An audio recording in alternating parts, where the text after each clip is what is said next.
E nós seguimos com liberdade de opinião, faltam 11 minutos para as 9 horas da manhã, saímos do Rio e vamos a Brasília para conversar, ouvir o jornalista Alexandre Garcia. Olá, Alexandre, boa sexta para você. Olá, Colombo, bom dia. Vamos então aos temas de hoje. Vamos lá então, Alexandre, começando com um tema que levantou muita poeira desde ontem, a partir de uma declaração do presidente Jair Bolsonaro, que encomendou ao ministro da Saúde, Marcelo Queiroga, um parecer para liberar pessoas vacinadas ou que já tenham contraído a Covid-19 do uso de máscaras. O presidente também afirmou que a máscara tem utilidade para quem está infectado. Nós separamos aqui o que disse o presidente. Acabei de conversar com um tal de Queiroga, não sei se vocês sabem quem é, né? Nosso ministro da Saúde. E ele vai ultimar um parecer visando a desobrigar o uso de máscara por parte daqueles que estejam vacinados ou que já foram contaminados. Para tirar esse símbolo, que obviamente tem a sua utilidade para quem está infectado. Depois dessa declaração do presidente Bolsonaro, nós fomos ouvir o ministro da Saúde, Marcelo Queiroga. Ele confirmou o pedido de um estudo feito a ele pelo presidente. Estudo ainda, não tem data para isso acontecer. Queremos que seja o mais rápido possível. Para isso precisamos vacinar a população brasileira e avançar, ok? O presidente te pressionou a isso, ministro? O presidente não me pressiona, não. Eu sou ministro dele, não é? E nós trabalhamos em absoluta sintonia. É assim que funciona as democracias, o regime presidencialista, não é? E o presidente sempre nos aconselha de maneira muito própria. E eu levo a ele os subsídios para que tenhamos as melhores decisões em relação à saúde pública.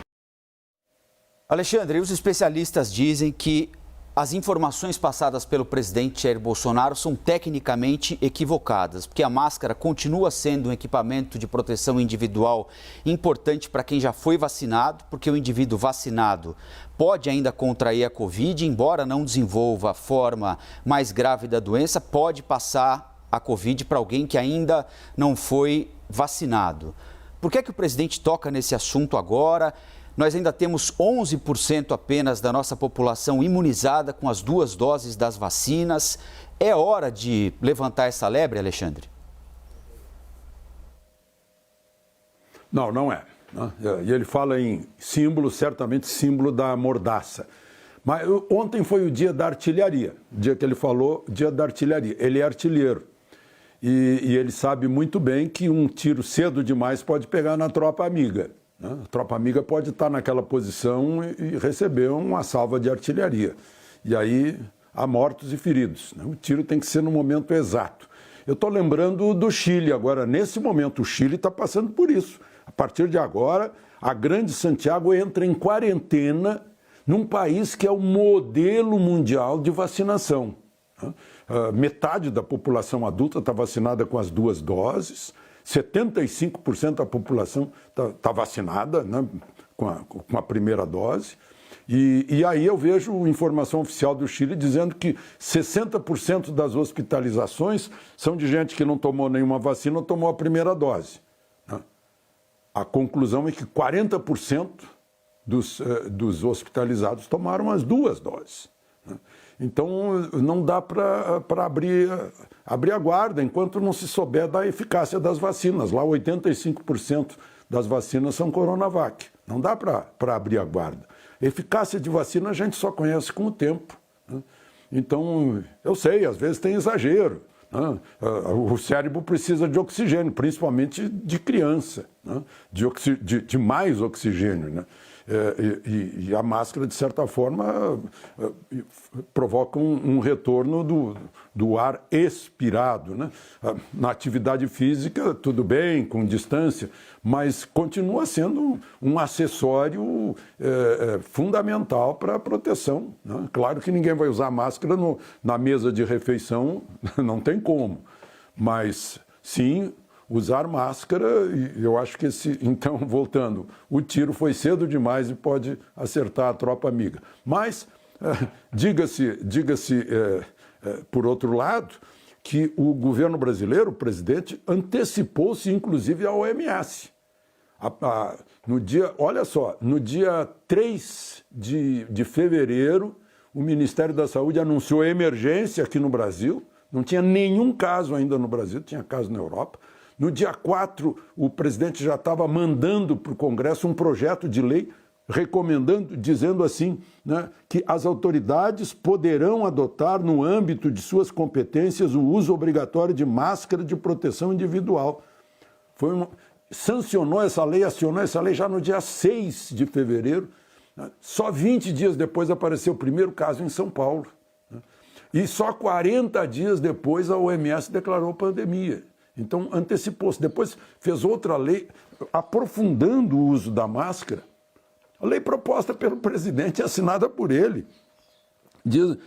A lei é de 2 de julho, aprofundando isso, tornando federal. É obrigatório manter a boca e nariz cobertos por máscara de proteção individual, conforme a legislação sanitária e na forma de regulamentação estabelecida pelo Poder Executivo Federal, para a circulação em espaços públicos e privados acessíveis ao público, em vias públicas e em transportes públicos coletivos, bem como em veículos de transporte remunerado privado individual, ônibus, etc., presídios. Né?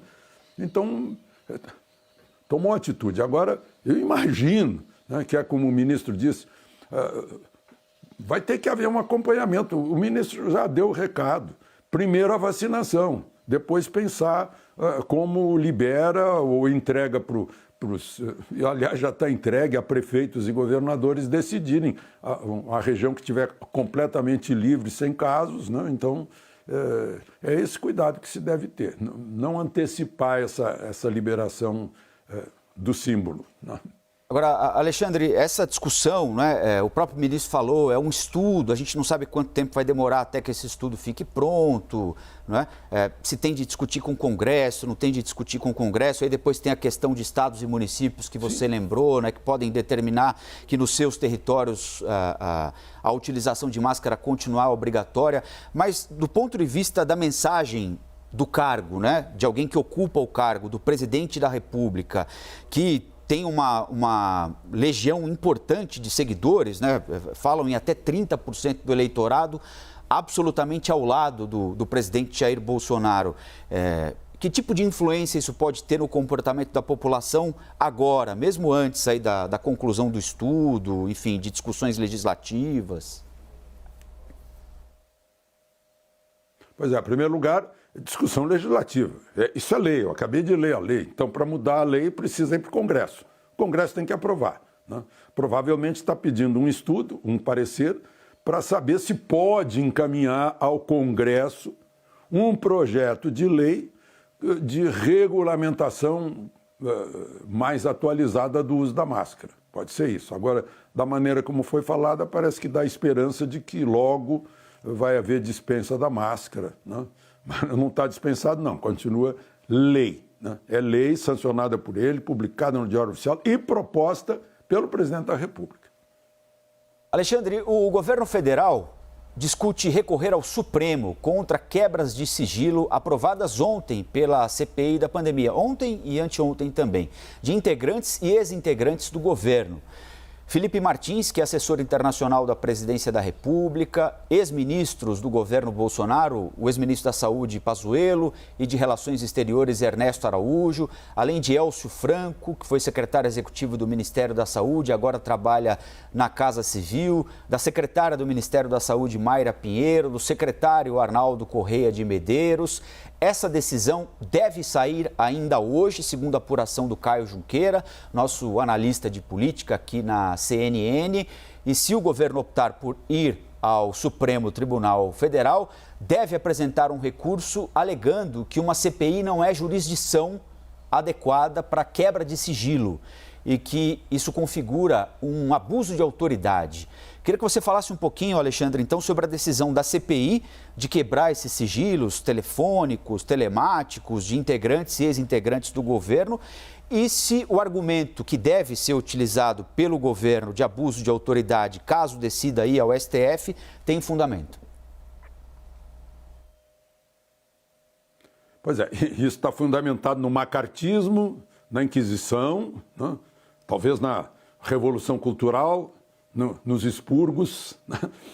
Tá um negócio incrível. Se fosse entregue à Polícia Federal, certamente a Polícia Federal não pediria quebra de sigilo dessa gente toda, porque não há suspeita fundada para quebrar sigilo. Né? Se houvesse suspeita fundada, isso teria que ser encaminhado a um juiz, na Polícia Federal. Né?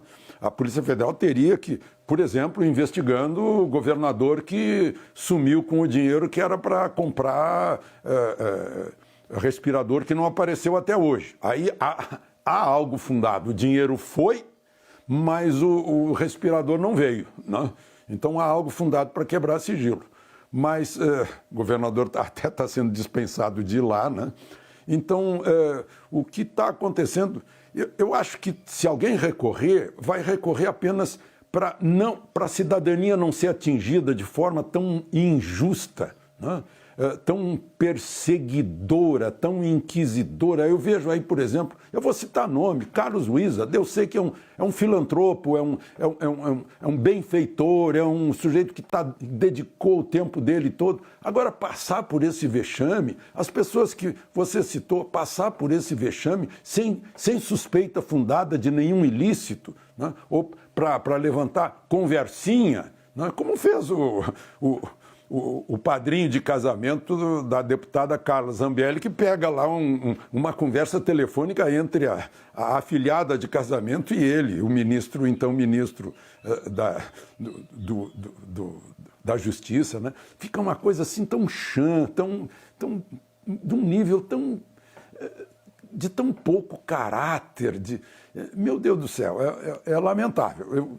Essa história de ontem, eles não tiveram o que fazer, porque a ministra Rosa Weber, né, em mais uma interferência do Supremo no Poder Legislativo, disse, olha, se não quiser ir, não vai. Aí não foi. Eu estava curioso para ver um debate com ele e os dois ex-governadores, né, o Eduardo Braga e o Omar Aziz. Ele ia dizer, olha, eu recebi assim, assado, aconteceu. Ele deve saber muita coisa dos antecessores também, mas não foi. Né? Aí é um caso... No caso dele, por exemplo, que está no auge do oxigênio lá de Manaus, esse é o caso de levantar, aliás, já foi denunciado. Né? Então, essa questão aí, eu acho que é uma característica muito... Eu era menino ainda quando acompanhei o macartismo nos Estados Unidos, né? Aquela perseguição, todo mundo era comunista. Né? E, olha, tirou a carreira de muita gente lá por causa disso. E eu vejo uma semelhança muito grande com essa atitude da CPI. Colombo? A PGR, Alexandre, Procuradoria-Geral da República, defende que o Supremo rejeite uma ação que foi apresentada exatamente por governadores para barrar a convocação deles à CPI da pandemia. O que é que diz o procurador Augusto Aras no parecer que enviou ao Supremo? Que a convocação dos governadores não causa desequilíbrio federativo e que é importante quando o tema do requerimento tiver relação com esclarecimentos sobre o recebimento de recursos federais. Então, se a CPI quiser saber sobre a utilização de recurso federal repassado pela União para um determinado estado para o combate à Covid, a convocação é legítima na avaliação da PGR. Faz sentido esse argumento apresentado pelo procurador Augusto Aras, Alexandre? E eu tenho outro argumento, além desse, um argumento forte, né? Que esse é o pedido do requerimento de CPI que tem mais assinaturas. O que tem 45 assinaturas quer isso. O que tem 32 assinaturas quer investigar o presidente da República. Né? O que tem 45 assinaturas quer saber para onde foi o nosso dinheiro dos pagadores de impostos que tinha finalidade de ir para a saúde. Desvio de dinheiro da saúde não é um crime comum. Isso pode não estar classificado como hediondo, mas é um crime hediondo, porque causa morte, e não é de agora. Né?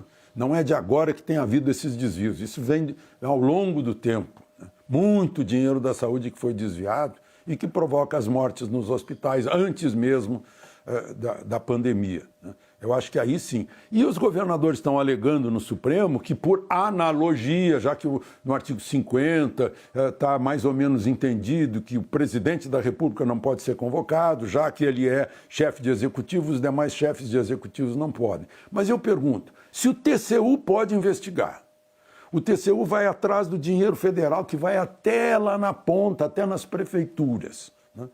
Porque se o TCU pode investigar, porque a CPI não poderia investigar. Se a CPI não investigar o dinheiro da saúde, né, que não foi aplicado e que provocou mortes, então a CPI confessa que é algo eleitoral, político eleitoral, né?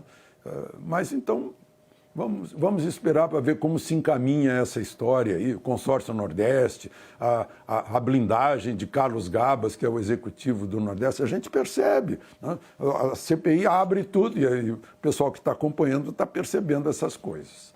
Bom, por falar em CPI, Alexandre, daqui a pouquinho tem sessão, né? A primeira sexta-feira em que nós teremos sessões da CPI. O presidente Omar Aziz tem dito que pretende, inclusive, começar a fazer sessões às segundas, todos os dias úteis da semana, para que a CPI consiga concluir o relatório no prazo de 3 meses, sem necessidade de prorrogação por outros 3.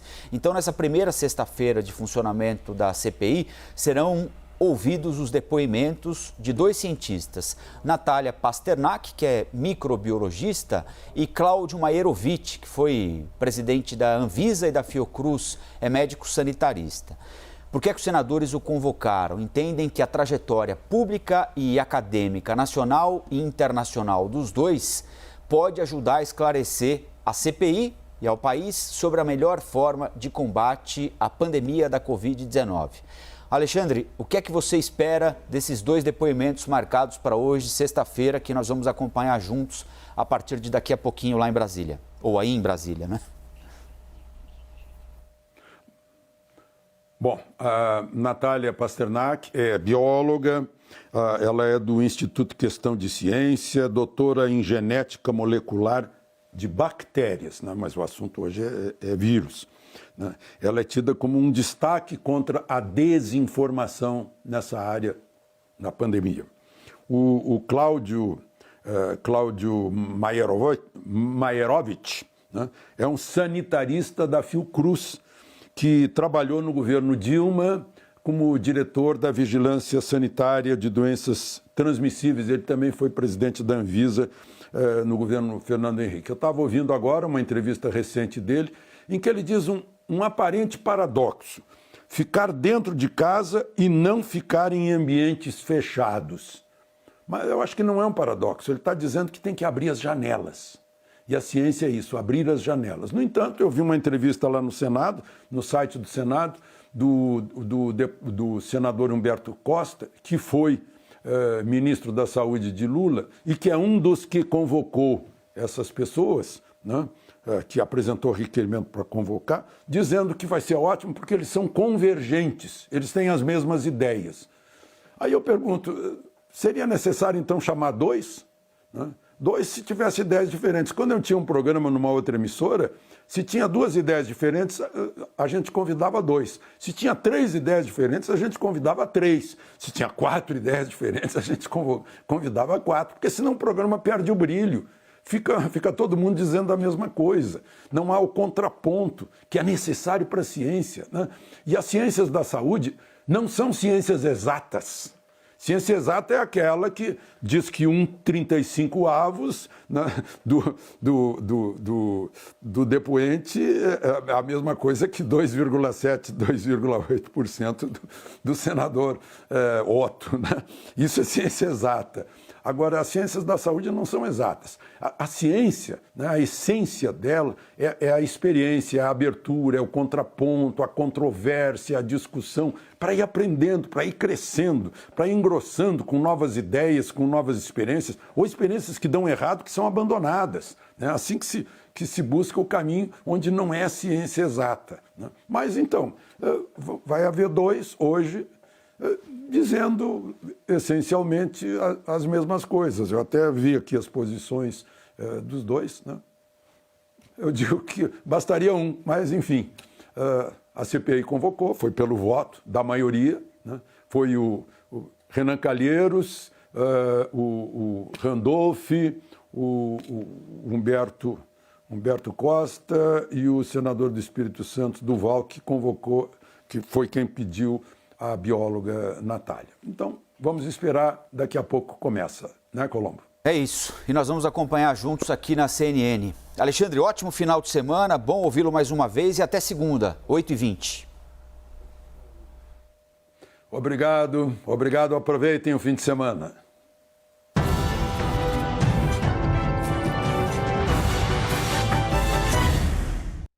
As opiniões emitidas pelos comentaristas do quadro não refletem necessariamente a posição da CNN.